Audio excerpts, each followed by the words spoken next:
Hi, I am Anurag and I am teaching in physics. Our today's topic is mechanical properties of solid. As we know that we have divided matter into three types. First one is solid, second one is liquid, and third one is gas. ठीक है. तो solid जो हमारा है, solid में क्या होता है, intermolecular force is very high. और इंटरमॉलिक्यूलर फोर्स क्या होता है हमारा,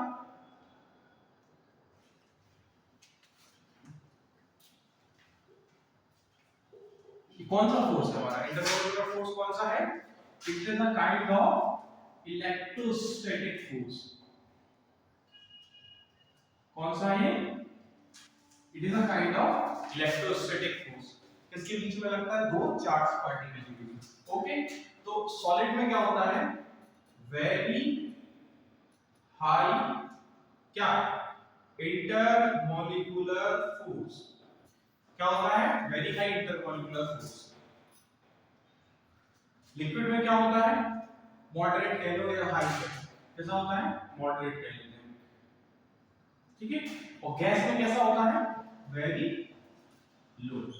अब इससे हो क्या रहा है, हमारा सॉलिड के पार्टिकल क्या है, बहुत क्लोजली बाउंड है. क्या है, बहुत क्लोजली बाउंड. लिक्विड के पार्टिकल थोड़े दूर दूर है और गैसेस के पार्टिकल बहुत ही दूर है. ठीक है. तो ये जो लिक्विड और गैस है, लिक्विड और गैस क्या है, दोनों क्या करते हैं, फ्लो करते हैं. क्या करते हैं, दोनों फ्लो. तो इनको इसलिए हमने किसमें रखा है, किसमें कैटेगराइज किया है, फ्लूइड. किसमें कैटेगराइज किया है, फ्लूइड. तो इनकी स्टडी हम नेक्स्ट चैप्टर में करेंगे, जिसमें क्या होगा, हमारा मैकेनिकल प्रॉपर्टीज ऑफ फ्लूइड. किसका आएगा, मैकेनिकल प्रॉपर्टीज ऑफ फ्लूइड. अभी हमें किस पे फोकस करना है, सॉलिड. किस पे फोकस करना है, सॉलिड. ठीक है. चलो एक स्ट्रक्चर बना के देखते हैं सॉलिड का. कैसा स्ट्रक्चर होता है, जैसे कि ये हमने इसके एटम्स को बनाया है, ये 3D स्ट्रक्चर होगा. अब क्योंकि यहाँ पे बनाना पॉसिबल है नहीं, जैसे बना सकते हैं यहाँ यहाँ यहाँ इसको रख के, यहाँ यहाँ यहाँ, लेकिन मैं आपको इसको पूरी में ही समझा दूंगा, आप समझ जाओगे. ओके. तो ये दो एटम है, ऐसा मान लीजिए इनके बीच में क्या लगी हुई है, स्प्रिंग लगी हुई है. क्या लगी हुई है, इसके बीच में स्प्रिंग लगी हुई है. आप एनसीईआरटी में देखेंगे तो इसका स्ट्रक्चर बना हुआ है, आपको बहुत अच्छे से इजीली समझ में भी आ जाएगा. ठीक है. कैसा लगा हुआ है, इसमें स्प्रिंग टाइप से लगा हुआ है. स्प्रिंग तो समझते हैं ना आप लोग. ओके. ठीक है. ये क्या है, स्प्रिंग्स. और ये जो ब्लू ब्लू दिख रहा है आपको, ये क्या है, इसमें एटम्स. ठीक है.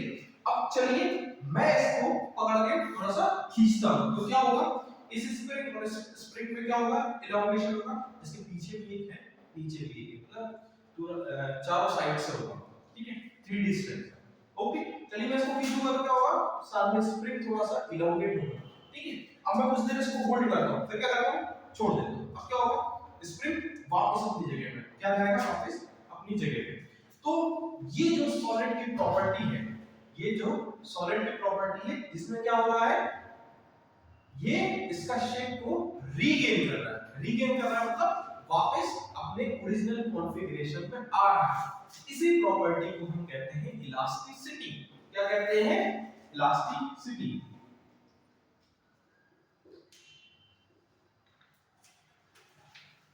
क्या कहते हैं इसको, इलास्टिसिटी.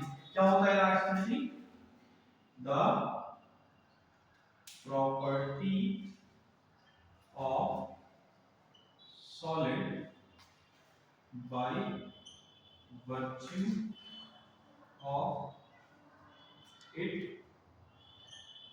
regain its original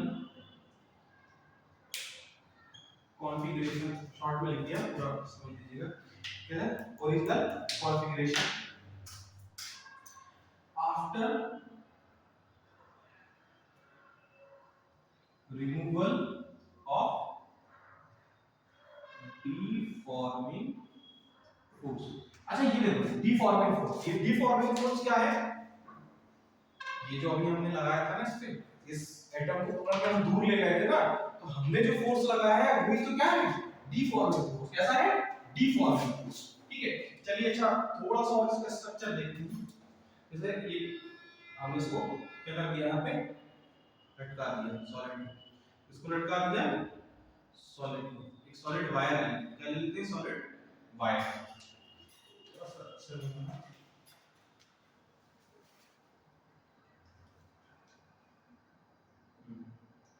ठीक है, ये ले लेते हैं वायर। अब क्या है, यहाँ से ये बंधा हुआ है, अब यहाँ से मैं इसको नीचे की तरफ फोर्स लगाऊंगा। क्या करता हूँ, नीचे की तरफ फोर्स लगाऊंगा, तो इसमें क्या होगा, हल्का सा इसमें होगा इलॉन्गेशन। क्या होगा, इलॉन्गेशन। क्या होगा इसमें, इलॉन्गेशन मतलब इसकी साइज कुछ चेंज रहेगी। मान लीजिए पहले साइज कुछ एल रही होगी, तो इसके चेंज को हम क्या ले लेंगे, डेल्टा एन। क्या ले लेंगे इसकी चेंज को, डेल्टा एन। यहाँ पे जो हमने ये फोर्स लगाया है, यही फोर्स क्या है हमारा, डीफॉर्मिंग फोर्स। क्या है ये, डीफॉर्मिंग फोर्स, क्योंकि इसने क्या किया है, इसका जो ओरिजिनल स्ट्रक्चर था उसको बदल दिया है। अब क्या होगा, मैं जैसे ये फोर्स हटाता हूं तो ये वापस कहां पे चला जाएगा, अपनी ओरिजिनल लेंथ एल पे। कहां पे आ जाएगा, अपनी ओरिजिनल लेंथ एल पे। तो ये जो इसकी प्रॉपर्टी है, ये क्या है, इलास्टिसिटी। क्या है ये प्रॉपर्टी, इलास्टिसिटी। ठीक है, अब ये जो अमाउंट ऑफ फोर्स है, अब इसको हम केवल फोर्स के रूप में रिप्रेजेंट नहीं करते, यहाँ पे हम इसको बात करते हैं, यहाँ पे स्ट्रेस की। किसकी बात करते हैं, स्ट्रेस की। ठीक है, चलिए देखते हैं स्ट्रेस क्या है।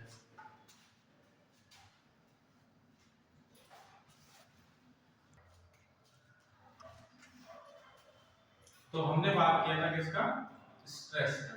स्ट्रेस क्या है, the restoring force applied per unit area. क्या है, the restoring force applied per unit area. मतलब कि ये जो हमने सॉलिड वायर लिया था, इसको हमने लटकाया, इस पे फोर्स लगाया, लेकिन ये इसके पर यूनिट लेंथ जो फोर्स लग रहा होगा उसको हमने किस नाम, क्या नाम दिया है, स्ट्रेस। तो इसका मान लीजिए एरिया क्या होगा, ए। तो यहां से स्ट्रेस क्या निकल के आएगा हमारा, फोर्स अपॉन एरिया। क्या निकल के आएगा, फोर्स अपॉन एरिया। ये क्या प्रेशर की तरह रिजल्ट कर रहा है, किसकी तरह, प्रेशर की तरह। इसकी यूनिट क्या हो जाएगी, न्यूटन पर मीटर स्क्वायर। क्या हो जाएगी, न्यूटन पर मीटर स्क्वायर। ठीक है, अब हम बात करते हैं इसकी, सॉलिड की। ठीक है, अब देखो इसमें हमने डिफॉर्मिंग फोर्स लगाया और कुछ इलॉन्गेशन हुआ।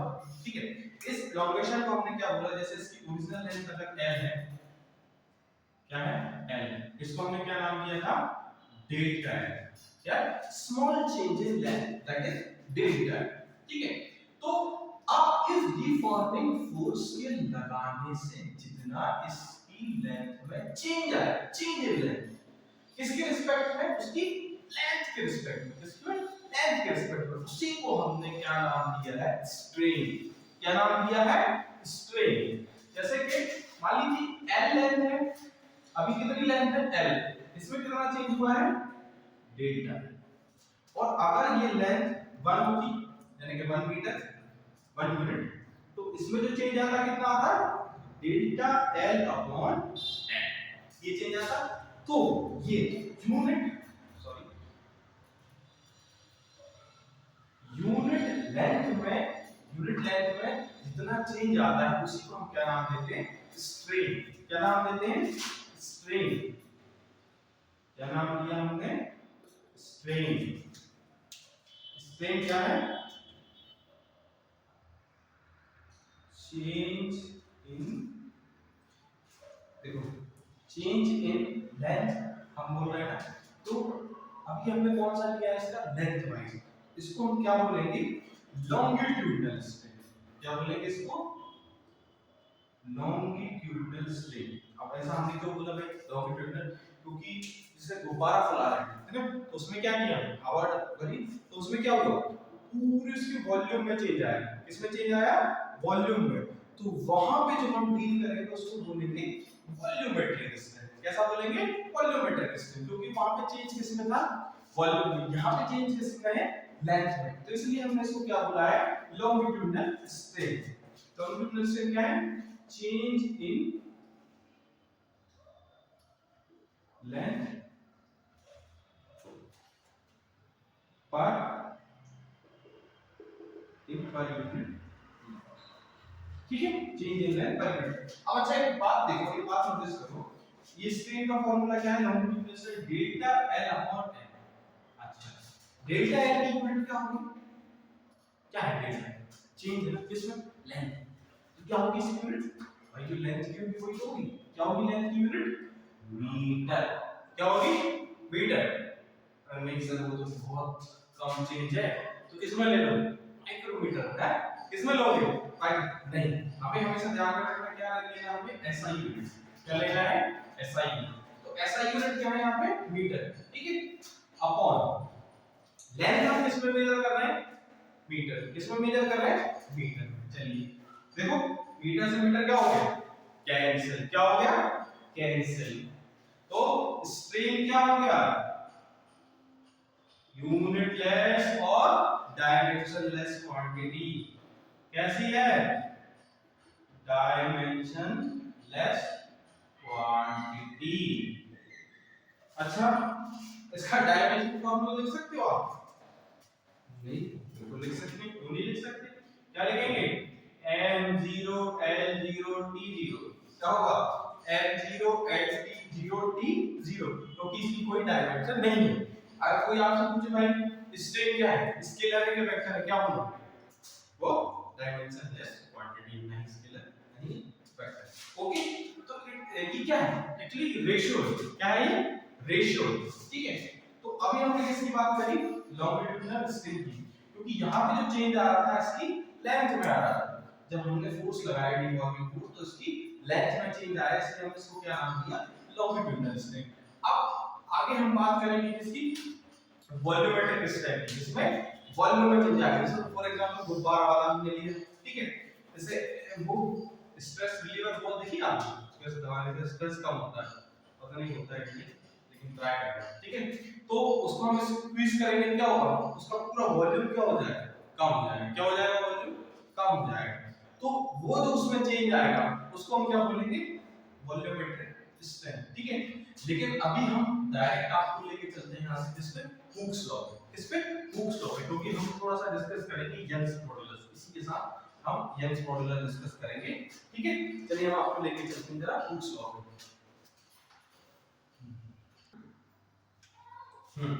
चलिए हम बात कर रहे हैं इसकी हुक्स लॉ। हुक्स लॉ क्या कहता है, क्या कहता है हमारा Hooke's law, within the elastic limit. क्या है, within the elastic limit stress is directly proportional to strain। देखिए क्या है कि इलास्टिक लिमिट के अंदर स्ट्रेस किसके डायरेक्टली प्रोपोर्शनल है, स्ट्रेन के। Stress is directly proportional to strain, ठीक है। अब देखिए इसमें एक नया वर्ड है, क्या नया वर्ड है, इलास्टिक लिमिट। क्या है नया वर्ड, इलास्टिक लिमिट। चलिए पहले बात करते हैं इलास्टिक लिमिट क्या है, तो बताओ बच्चों, इलास्टिक लिमिट क्या होता है, इलास्टिक लिमिट क्या है, the minimum value of stress, the minimum value of stress after which the elastic material does not regain its shape. समझ रहे हैं आप, कि मतलब कम से कम वो फोर्स जितना हमने उसके ऊपर लगाया कि उससे अगर हम थोड़ा सा बढ़ाएंगे उसके बाद क्या होगा, वो रीगेन नहीं करेगा शेप, मतलब वो अपनी इलास्टिसिटी को खो देगा। क्या कर देगा, इलास्टिसिटी को खो देगा। तो ऐसा क्यों हो रहा है? क्यों हमने उसके ऊपर फोर्स लगाया, जैसे कि जो हमने स्ट्रक्चर देखा था हमारे डायग्राम वाला स्प्रिंग वाला, अब आप उसको खींचोगे, अगर आप बहुत जोर से खींच दोगे तो स्प्रिंग क्या हो जाएगी, पूरी तरीके से खींच जाएगी, फिर वो वापस नहीं आएगी। ठीक है, तो ये कहानी भी कुछ ऐसी है कि इलास्टिक लिमिट क्या है, the minimum value of stress after which the solid does not regain its shape, या फिर क्या कह सकते हैं कि वो अपनी इलास्टिसिटी को खो देगा, इलास्टिक प्रॉपर्टी को खो देगा। तो हम stress is directly proportional to strain कहां बात करेंगे, within the elastic limit, कि भाई ये इसकी इलास्टिक लिमिट है, हम इससे पहले बात करें। क्यों इलास्टिक लिमिट के बाद क्या होगा कि हमने स्ट्रेस बढ़ाया तो क्या होगा, स्ट्रेन नहीं बढ़ेगा। क्यों, क्योंकि परमानेंट उसमें इलोंगेशन आ जाएगा। क्या आ जाएगा, परमानेंट इलोंगेशन आ जाएगा। इसके बाद जब हम स्ट्रेस स्ट्रेन कर्व पढ़ेंगे ना, तब हम इसको अच्छे से डील करेंगे। ठीक है, तो अभी हमने क्या देखा, हुक्स को क्या कहता है कि within the elastic limit stress is directly proportional to strain. चलिए अब हम एक काम करते हैं कि स्ट्रेस ये प्रोपोर्शनलिटी साइन आएगी, क्या आएगा यहाँ पे, कांस्टेंट आएगा। क्या आएगा, कांस्टेंट इनटू स्ट्रेन, क्या जाएगा, कांस्टेंट आ जाएगा। तो ये कांस्टेंट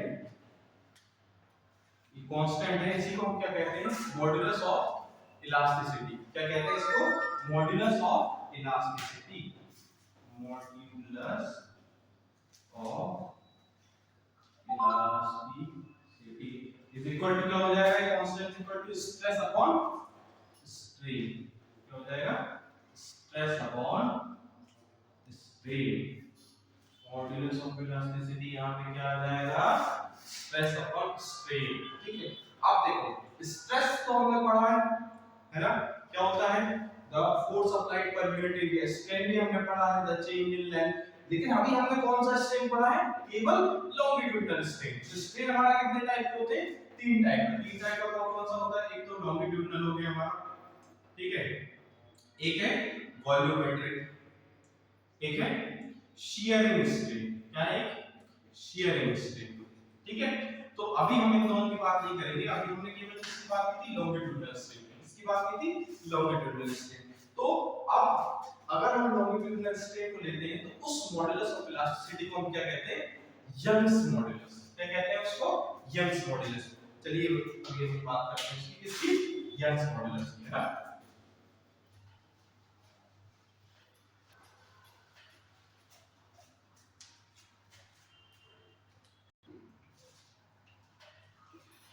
हम किसकी बात कर रहे थे, यंग्स मॉड्यूलस। किसकी, यंग्स मॉड्यूलस।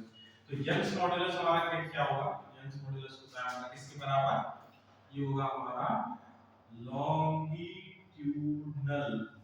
स्ट्रेस, ठीक है, अपॉन क्या होगा, लॉन्गिट्यूडिनल स्ट्रेन। क्या होगा, longitudinal stress upon longitudinal strain.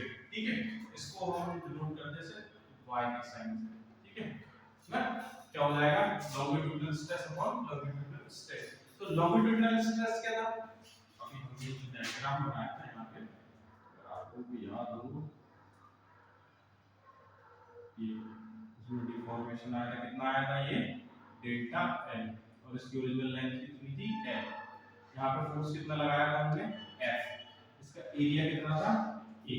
ठीक है, तो स्ट्रेस क्या होगा, स्ट्रेस क्या बताया था हमने, फोर्स अपॉन एरिया। क्या बताया था, force upon area upon longitudinal strain. क्या था यहाँ पे, डेल्टा एल अपॉन एल।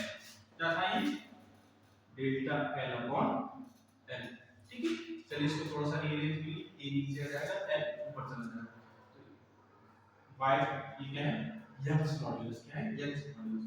क्या आ जाएगा हमारा, f into l upon delta l into a। ठीक है, अब देखो अब किसी भी मटेरियल के लिए या किसी भी पर्टिकुलर मटेरियल के लिए जेंस मॉडुलस क्या होगा? कांस्टेंट। कैसी प्रॉपर्टी है? Constant property. तो ये क्या होगा? Always constant. एक पर्टिकुलर मटेरियल के लिए मैं बात कर रहा हूं, ठीक है? तो अब जब ये चीज कांस्टेंट है तो ये कैसी क्वांटिटी हो गई? Known quantity. कैसी हो गई? Known quantity. तो ये हो गया नोन, ठीक है? अब हम फोर्स लगा रहे हैं तो भाई हमें पता होगा ना कितना फोर्स लगा रहे हैं।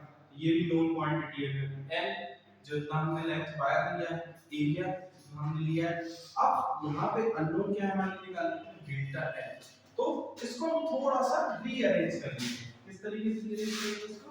कि delta L is equal to आ जाएगा हमारा F L upon Young's modulus into area. तो अब अगर मुझे ये सारी चीजें पता है तो मैं क्या निकाल सकता हूं? Delta L. क्या निकाल सकता हूं? Delta L. डेल्टा एल क्या है यहाँ पे? इलॉन्गेशन। क्या है? इलॉन्गेशन। लेकिन एक बात हमेशा ध्यान रखना कि ये जो मॉड्यूलस वाली बात चल रही है ये कहाँ चल रही है? With in the elastic limit. कहाँ पे चल रही है? With in the elastic limit. Elastic limit क्या होता है? कि the minimum stress after which the material does not regain its shape। मतलब उसके बाद अगर हमने और थोड़ा सा भी फोर्स बढ़ाया, यानी थोड़ा सा भी स्ट्रेस बढ़ाया तो क्या होगा? वो रीगेन नहीं करेगा। चलिए इसका एक सिंपल सा मैं एग्जांपल देता हूं। हालांकि वो लॉन्गिट्यूडनल कर रही है लेकिन आप समझ जाओगे। जैसे आप गुब्बारे में हवा भरो, ठीक है? आप हवा भरो, थोड़ी सी हवा भरोगे वापस कर लो, तो जैसा आपको गुब्बारा था आपको वैसे ही मिल जाएगा, ठीक है? अब अकाउंट को पूरा उसको बड़ा कर दो जितना मैक्सिमम हो सकता है ना? उसके बाद कुछ देर के लिए उसे रखे रहो, उसके बाद फिर हवा निकालो। अब देखो क्या ये वैसा ही गुब्बारा है जैसा कि आप खरीद के लेके आए थे? नहीं ना? क्या हुआ उसमें? एक परमानेंट इलॉन्गेशन आ गई। तो ये कुछ कहानी होती है हमारी किसकी? आफ्टर इलास्टिक लिमिट की। जब इसको हमने इलास्टिक लिमिट के बाद अगर इसको खींचा तो ये क्या हो जाएगा? इसमें एक elongation परमानेंटली रह जाएगा। जैसे आपने रबड़ देखी हो, रबड़ आप जब लेके आते हैं कितनी सी होती है? इतनी सी। उसका शेप लगभग इतना बड़ा होता है ना? नोट की गिट्टी पे लगाते हैं, किसी भी सामान पे लगा देते हैं तो कुछ दिन के बाद क्या देखते हैं कि वो जैसे ये शेप में थी तो कुछ दिन के बाद आपको मिलेगी लगभग इतनी बड़ी। वही रबड़ है और इस शेप में दिखेगी। तो ये क्या है कि इसमें एक परमानेंट elongation रह गया है। क्या रह गया इसमें? Permanent elongation। ये किसके कारण है? जब हमने इस पे फोर्स लगाया, स्ट्रेस लगाया, कहां पे? इलास्टिक लिमिट के बाद। कहां लगाया? इलास्टिक लिमिट के बाद। तो ये जो भी हम stress directly proportional to strain बात कर रहे हैं ये हम कहां कर रहे हैं? ये हम बात कर रहे हैं इलास्टिक लिमिट के अंदर।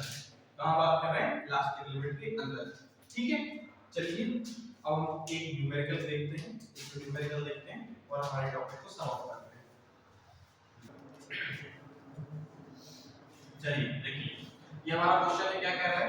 अ compressive force F is applied at the two end of a long thin steel rod if it is heated simultaneously। इसके साथ क्या कर रहा है? उसको हीट कर रहा है such that its temperature increase by delta T।